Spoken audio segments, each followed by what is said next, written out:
দাদা হ্যালো বন্ধুরা, তো আমাদের এখন ওপেন হচ্ছে iQOO Z9s 8128। এটা হচ্ছে তোমার টাইটানিয়াম ম্যাট যে কালারটা আছে, অর্থাৎ গ্রে কালার, পরিষ্কার ভাষায় বললেই হয় গ্রে কালার। তো 8128 ওপেন হচ্ছে। আমাদের ফোনটা নিচ্ছে এখানে মিস্টার জীবন চন্দ্র। তো আমাদের ফোনটা এখন আনবক্সিং করছি, আপনারা দেখুন। 20,000 টাকার ভিতরে অসম্ভব ভালো সোনির IMX সেন্সার দিয়ে তার ক্যামেরা আছে, গেমিং পারফরমেন্স খুবই ভালো। ফোনটার সব কিছু ভালো, কোনো কিছু কমতি বলতে পারবো না ফোনটার। এত সুন্দর একটা ফোন। তো দেখো ভাইয়েরা আনবক্সিং করছে এখন।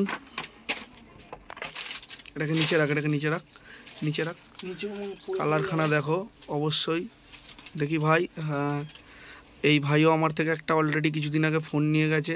কালারখানা আপনারা দেখতে পাচ্ছেন, অসম্ভব ভালো। আর যদি পাতলা বলেন, থিকনেস একদমই কম, মানে প্রায় নেই বললেই চলে, মানে এতই মানে পাতলা। দেখো তোমরা এখানে কভার দিয়েছে। আর আমি বরাবর যেটা বলে থাকি, iQOOর ফোন খুললেই, iQOO কিন্তু ভিভোর ব্র্যান্ড।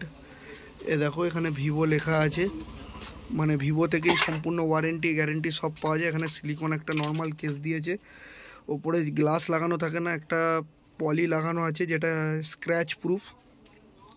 তো তোমরা অবশ্যই জানিও যে ফোনটা কেমন। পেছনে ওরা লাইট দিয়েছে, 50 মেগাপিক্সেলের ক্যামেরা আছে, 8GB 128GB, খুবই ভালো সেন্সারের সাথে সব কিছু। ফোনটার পারফরমেন্স খুব ভালো। আমি এর আগেও ফোনটা বিক্রি করেছি, কিন্তু এই কালারটা আমার দোকানে এই প্রথমবার। আর এই কালারটা নিচ্ছে আমাদের ভাই জীবন। কেমন লাগছে ভাই? ভালো লাগছে। ভালো লাগছে। ও ফোনটা নেওয়ার জন্য অনেক দিন অপেক্ষা করেছে। যাই হোক, গ্রিন কালারটা আজকে পাওয়া যায়নি, কিন্তু এই কালারটা আমি যা ভেবেছিলাম তার থেকে অনেক ক্লাসিক লাগছে দেখতে, একদম অসম্ভব সুন্দর একটা ফোন। অবশ্যই জানাবেন কেমন লাগলো আপনাদের।